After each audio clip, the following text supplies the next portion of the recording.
कल चूँकि अपोजिशन रहनुमाओं ने भी प्रेस कॉन्फ्रेंस की, सदर रियासत ने भी प्रेस कॉन्फ्रेंस की, इंतखाबात के हवाले से जो आमदा इंतखाबात है उनके मुताबिक ये है कि हुक्मरान जमात इनको वो इल्तवा का शिकार करना चाहती है, तो इस हवाले से आप क्या कहना चाहेंगे? बिस्मिल्लाहिर्रहमानिर्रहीम वसल्लल्लाहु अला नबील उम्मी व आलिहि व अस्हाबिहि व अज़वाजिहि व ज़ुर्रिय्यातिहि अजमाइन। बहुत शुक्रिया।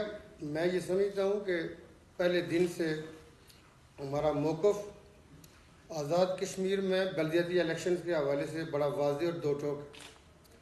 मैंने पहले दिन से ये गुजारिश की थी रियासत के रहने वाले और जितनी भी पार्टियों के कायदीन हैं, उनके कारकुनान हैं, और पाकिस्तान तहरीक-ए-इंसाफ ने एक अलम जो 2021 के इलेक्शन थे उसकी जनरल कैंपेन के अंदर कुछ चीज़ें हमने अपने अवाम से, अपने लोगों से वादा किया था कि अगर हमें मौका मिला हम ये ज़रूर करें। इस हवाले से जो पाकिस्तान तहरीक-ए-इंसाफ के पहले वज़ीर-ए-आज़म थे सरदार अब्दुल क़य्यूम खान नियाज़ी साहब, उन्होंने भी इसके अंदर अपनी कंट्रीब्यूशन की। और इलेक्शन के हवाले से आपने देखा कि हमारी अदलिया और ख़ुसूसी तौर पर मैं ये समझता हूँ कि supreme court of Azad Kashmir जो है उसका भी एक मौक़िफ़ था, उसका एक हुक्म था, उसकी हदायत थी। और हुकूमत की जो सरदार क़य्यूम नियाज़ी साहब के टाइम पे थी उस वक्त भी और हमारे दौर में भी supreme court of Azad Kashmir ने आला सतह पर जो मावनत की, जो अयानत की, मैं ये समझता हूँ कि उस हवाले से मैंने मुख्तलिफ अपनी पब्लिक टॉक्स में सुप्रीम कोर्ट को भी खराज तहसीन पेश किया। और उसके बाद जो सदर रियासत की कल की जो प्रेस टॉक है उसमें मैं ये समझता हूँ कि सदर रियासत जो हमारे बड़े भाई हैं वो भी इस हवाले से मेरी उनके आने के फौरी बाद मेरी नेक्स्ट डे उनके साथ, जब अगले दिन आए दूसरे दिन मेरी उनके साथ मुलाकात हुई, हुकूमत की तैयारियों के हवाले से, हुकूमत के मौक़िफ़ के हवाले से और दूसरी पार्टियों की जो कोशिशें हैं वो सारी चीज़ें मैंने सदर रियासत के सामने रखी।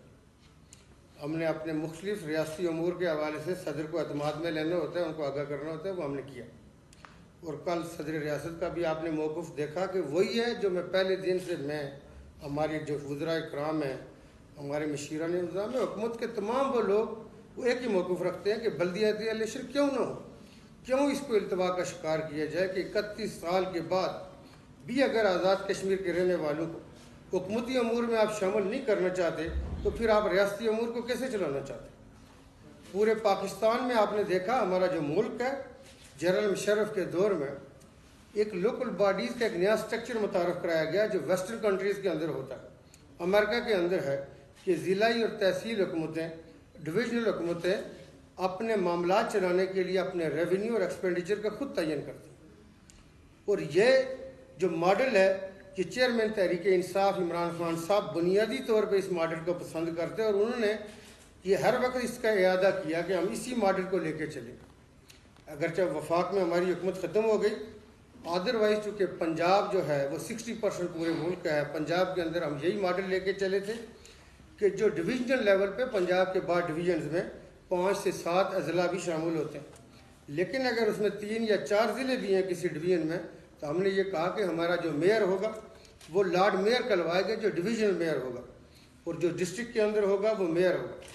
और आप इसके अंदर देखिए कि इन इलेक्शंस की, इन इदारों की अहमियत की वजह थी कि बहुत सारे वफाकी वज़रा अपने ओहदों से रिज़ाइन करके पंजाब के अंदर इलेक्शन के अखाड़े में उतरना चाह रहे थे। आज़ाद कश्मीर के अंदर भी मैं ये समझता हूँ कि न सिर्फ पाकिस्तान तहरीक इंसाफ PMLN हो, पाकिस्तान पीपल्स पार्टी हो, जमात इस्लामी हो, JUI हो, या जितनी भी जमातें इसके अंदर हिस्सा ले रही हैं, उसके अंदर कई काबिल ज़िक्र ख़ानदानों के चश्म चिराग इस इलेक्शन के अंदर हिस्सा लेना चाह रहे हैं, जिसको हम खुश आइन समझते हैं। हम ये समझते हैं कि इन फैमिलियों को, इन पढ़े लिखे लोगों को, इन समाजी कारकुनों को जो समाज के अंदर तमाम माशरती मामला जो होते हैं उसके अंदर ये बढ़ चढ़ के हिस्सा लेते हैं, तो इनका हक़ बनता है कि ये अमूर ममलिकत, अमूर रियासत जो होते हैं उसके अंदर ये हिस्सा लें। एक चीज़ हम इनको यकीन दिला सकते थे और दिला रहे हैं कि जो हमारे दौर में इलेक्शन होंगे वो ये यकीन रखें कि वो तारीख के ट्रांसपेरेंट होंगे, अगरचे इनको ट्रांसपेरेंट नज़र आएँ या ना। अगर वो पट्टी बांध के देखेंगे तो मैं कुछ नहीं कह सकता, लेकिन आज तक की डेट के मुताबिक उनको ये देखना चाहिए कि क्या हुकूमत की कोई ऐसी इंटरफेयर, कोई ऐसे मामलात, हम ये कहते हैं कि ट्रेजरी बेंच हूँ, अपोजिशन, ये लाजुम व मलजूम होते हैं, उसमें अपोजिशन का एक अपना रोल होता है। अपोजिशन के बगैर फिर आप ये कहेंगे कि मलूकियत होगी, बादशाहियत हो सकती है, कोई बादशाह हो सकता है, जो मेरा ख्याल है इस ज़माने में शायद मुमकिन नहीं रहा, अदरवाइज शायद लोगों की ये ख्वाहिशात पूरी होती। तो अपोजिशन को आप साथ लेके चलने के हम कायल हैं। मैंने कभी नहीं कहा कि हम हुकूमत में आए तो सारी उम्र हम हुकूमत में बैठे रहेंगे। कल हम अपोजिशन बेंचों पे हो सकते हैं, हमारी पार्टी के लोग अपोजिशन बेंचों पे हो सकते हैं। लेकिन अगर कोई ये समझता है कि वो प्रेस टास्क के लिए अवाम, इस वक्त मैं ये समझता हूँ कि शदीद इज़्तिराब का शिकार, कि लोगों को आए रोज़ एक नई कहानी डाली जाती है, नया विश्व डाला जाता है। एक बात याद रखें कि मैंने ये कहा था कि मुझे ये ऑप्शन दी गई कि हुकूमत या बल्दियाती इलेक्शन, और मैंने कहा बल्दियाती इलेक्शन। मैंने कहा अगर ऐसे किसी वजह से हुकूमत जाती है तो ऐसी हुकूमत हमें नहीं चाहिए। मांगी तांगी की हुकूमतों पे हम कायल नहीं है कि ऐसी हुकूमत लेके बैठेंगे, और ऐसी हुकूमत जो पपेट हो, जो सिर्फ और सिर्फ रबर स्टैम्प का किरदार अदा कर सकती हो, वो मैं मानने को तैयार नहीं है, ना मैं इसका कायल हूँ। मैं आज भी रियासत के लोगों से ये कहूँगा कि आप यकीन रखें कि आपकी हुकूमत हर मुमकिन ये इलेक्शन करवाएगी। सिक्योरिटी के नाम पे किसी और हिले बाने से ये जो भागने वाले हैं, इनको खींचें, इनको पिंडाल में लाएं, इनको कहें कि जी सियासत है, सियासत का सामना करें, जमहूरियत का सामना करें। कई जगहों पे पीटीआई के कैंडिडेट भी कमज़ोर होंगे, कई जगह पे हम हार रहे होंगे। क्या हमने ये कहा कि हम सारी की सारी सीटें हम लेंगे? क्यों लेंगे भाई? अपोजिशन कई जगहों से अगर नहीं जीत रही तो हमें बताएं, हम जितवाते। लेकिन ये कहना कि जी वो भाग जाएंगे, वो विश्व से करेंगे। मैंने पहले दिन ये कहा था कि इलेक्शन कमीशन बुनियादी तौर पर जिम्मेदार होता है इलेक्शन करवाने के लिए।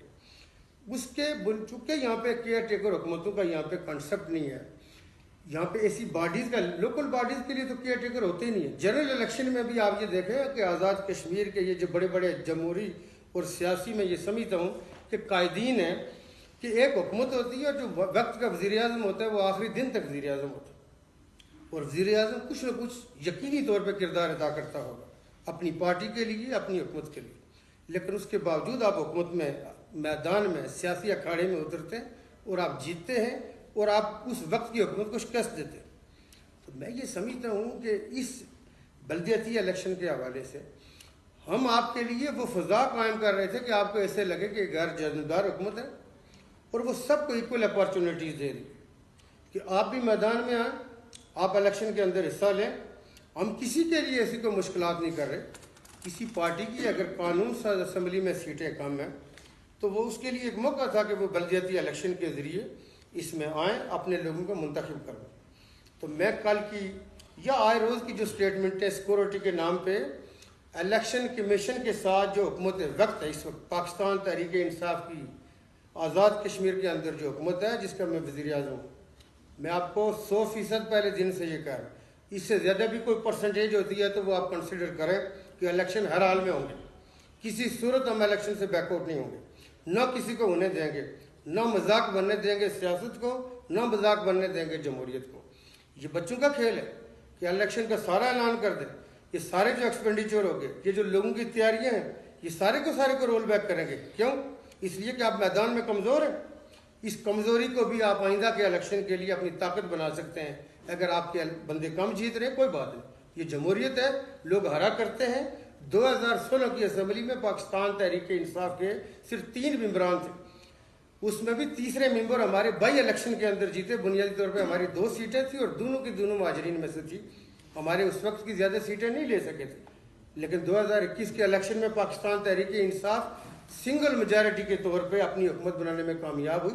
और आपने देखा कि तमाम के तमाम इलेक्शन स्पेशल सीटों के हों, वुमेंस के हों, स्पीकर कानून साज असम्बली, डिप्टी स्पीकर, सदर रियासत और जितने भी इलेक्शन हुए, और कश्मीर काउंसिल के इलेक्शन में पाकिस्तान तहरीक इंसाफ का एक वोट भी बाहर नहीं गया और हम सिंगल लार्जेस्ट पार्टी के तौर पे।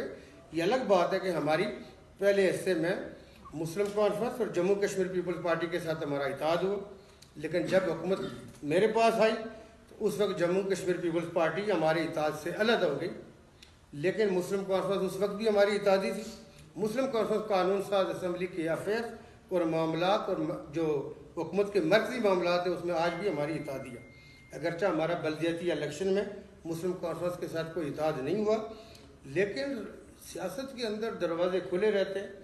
अभी चंद दिन पहले मैं इसमें गरबी बाग के स्पेशल पाकिस्तान तहरीक इंसाफ के लोग बाद का मुझे गिला शिकवा करना शुरू कर देते हैं कि आपको ऐसी बात करते हैं कि जिससे हम कमज़ोर हो जाते हैं। आपने कोई कमज़ोरी नहीं रखनी, लेकिन मुस्लिम कॉन्फ्रेंस और हम एक दूसरे के लिए अच्छे जज्बात रखते हैं। चूँकि हम इतादी हैं तो उसमें अगर किसी लेवल पे, चूँकि सियासत के अंदर जमहूरियत में आखिरी दिन तक, आखिरी रात तक डायलाग भी होते हैं, बातचीत जारी रहती है। वो मुस्लिम कॉन्फ्रेंस की ख्वाहिश पे वो हमारे दरवाजे खुले हैं और मुस्लिम कॉन्फ्रेंस के जो कायद हैं सरदार अतीक अहमद खान वो आज़ाद कश्मीर की सियासत और रियासत का एक बड़ा नाम है और वो भी ये समझते हैं कि गरबी के अंदर पाकिस्तान तहरीक इंसाफ है या दूसरी जो उनके कारकुनान हैं उनकी क्या डिमांड हो सकती है।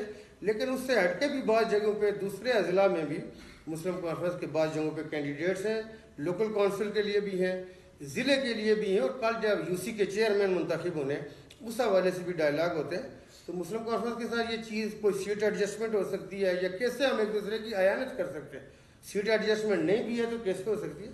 अगर किसी दूसरी पार्टी को भी कोई ऐसी बात है कि वो जहन में रखते हैं कि हम उनके लिए कोई हमदर्दी का जज्बा रख सकते हैं या हमारी वजह से कई उनकी दिलजोई हो सकती है, हम बिल्कुल तैयार हैं इसके लिए। लेकिन ये कहना कि इलेक्शन नहीं होंगे, इलेक्शन से निकलेंगे, सिक्योरिटी के नाम पे आज़ाद कश्मीर को समझने और जानने वाले ये जहन में रखें। मैं समझता हूँ कि ये इंतहाई बचकाना बात कर रहे हैं कि सिक्योरिटी के नाम पे इलेक्शन में। आप आज़ाद कश्मीर जैसे खित्ते में ऐसी बात कर रहे हैं तो मेरा ख्याल है मेरी इस बिटवीन द लाइन को आप अच्छी तरह से समझ रहे होंगे। आज़ाद कश्मीर गवर्नमेंट अपने मौक़िफ़ में, अपने उसूल में, चूँकि ये आज़ाद कश्मीर के रहने वालों का बुनियादी हक है कि वो अमूर रियासत में शामिल हो। अमूर रियासत में लोकल बॉडीज़ के ज़रिए ही शामिल हुआ जा सकता है। तो इसलिए ये इलेक्शन किसी सूरत न मुलतवी होंगे न इल्तवा का शिकार होंगे। हम अपनी कमिटमेंट पे कायम हैं। सिक्योरिटी के मैटर मैंने पहले भी कहा था, वो हम कैसे पूरा करते हैं वो हम जाने, election commission of Azad Kashmir जाने। हम इंशाअल्लाह ताला ये चीज़ें आप देखेंगे कि इस वक्त पाकिस्तान तहरीक इंसाफ के बेशुमार जगहों के ऊपर बहुत सारे लोगों को बिला ज़रूरत मैं ये समझता हूँ कि उनको मतूब किया जा रहा है, जबकि इलेक्शन कमीशन हमने नहीं कायम किया था। लेकिन हम ये समझते हैं कि ये सारी चीज़ें चलती रहती हैं सियासत से, जमहूरियत से, इस हवाले से नहीं भागना चाहिए। हमारे लोगों के खिलाफ कंप्लेनें की जाती हैं। हमें ये लगता है कि शायद हम उधर ही खड़े हैं जो 2021 के इलेक्शन से पहले जहाँ पे हम खड़े थे। इसलिए मेरी गुजारिश ये है कि ये शिकायत होने के बावजूद, ये सारे मामला होने के बावजूद, छोटी मोटी हर पार्टी को कोई ना कोई प्रिविलेज रही, हमें नहीं रही। हम ख्वाहिश करते हैं कि अल्लाह करे हमें भी ऐसी हो कि बिल्कुल मतलुकुल नान जो सेटअप होता है कभी पाकिस्तान तहरीक इंसाफ के पास आए, हम उसमें भी आपको देखें कि हम जमहूरियत को पसंद करते हैं, हम सियासत को पसंद करते हैं, हम दूसरे लोगों को मौका देते हैं। तो गुजारिश ये है कि लोगों के पास टाइम नहीं है, उनको तैयारी करने दें। और तमाम लोग, मैं इंशाअल्लाह लॉ एंड ऑर्डर हो, अपॉर्चुनिटीज़ हूँ, कंपेन्स के हवाले से पाकिस्तान पीपल्स पार्टी के लोग हूँ, पाकिस्तान मुस्लिम लीग नून के हूँ, मुस्लिम कॉन्फ्रेंस के हूँ, JKPP के हूँ, जमात इस्लामी, JUI या और कोई भी पार्टी जो इलेक्शन के अंदर पार्टिसिपेट कर रही है, उन सब के लिए चांसेस हैं। और इनको एक चीज़ में तमाम पार्टियों से एक चीज़ के लिए आपको दिल बड़ा कर रहा होगा, और मैं ये समझता हूँ कि मैं अपने जो नौजवान हैं वो पाकिस्तान पीपल्स पार्टी से हूँ या PMLN से हूँ या किसी भी पार्टी से, इन अपने लीडरों का ज़रा गिराव तंग करें जो आपको इक़्तिदार से दूर रखना चाहते हैं। इनको ज़रा सा, इनकी थोड़ी सी आप जमहूरियत और सिविलाइजेशन के अंदर रहते हुए इनकी क्लास ज़रूर लें। इनसे पूछें कि भाई आपको क्या हक बनता है कि हमें आप हिस्सा नहीं लेना चाहते कि हम रियासती अमूर में हिस्सा ले सकें। तो थोड़ा सा आपको इसमें आगे बढ़ना होगा। इनको थोड़ा सा राय रास्त पे थोड़ा सा खींच के इसके पीछे लाएं कि इतना आगे न बढ़ें कि आपको हर वक्त ये आपके बुनियादी हुकूक को डिप्राइव करते रहेंगे। किसी जगह पे जब डिप्राइवमेंट होती है तो कहीं ना कहीं फंडामेंटल राइट्स जो हैं उनकी इन्फ्रिंजमेंट होती है, which we should not allowed. तो मेरी गुजारिश ये है कि आप यकीन रखें कि इंशाल्लाह इलेक्शन होंगे, टाइम पे होंगे और तैयारी भरपूर करें, वोट की तैयारी करें। बाकी मामला हम पे छोड़ें, हमारी इंतजामी मशीनरी पे छोड़ें, इस कैबिनेट पे छोड़ें। आपको इलेक्शन का इंशाल्लाह ये जो हक है हम दिलवाएंगे।